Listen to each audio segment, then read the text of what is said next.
one shade short of alarm. I'm too past wrath that I'm calm. Got two last laughs in my palms. I'm 3 degrees west of a hurricane.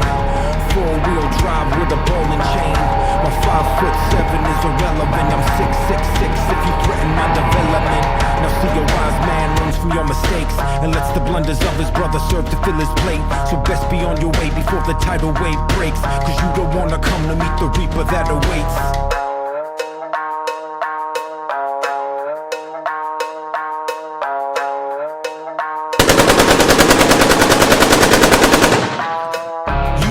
Say no more than a mom you can't afford, and you don't wanna let this turn in the lines of mine and yours, and you don't wanna press your luck with a backup.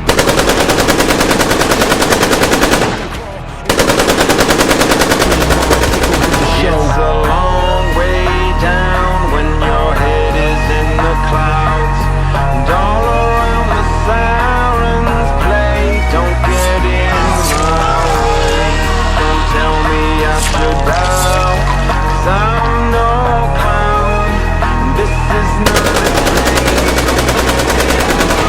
You don't wanna say no more than a mom you can't afford, and you don't wanna let this turn in the lines of mine and yours, and you don't wanna press your luck with a backup and withdraw. Cause trust me when I tell you, you don't want that tooth and claw, and you don't wanna see inside the mind of a savage. So there goes that guy. But if you do decide that you're gonna play that hand and try, just think before you act, because your actions don't go rhymes.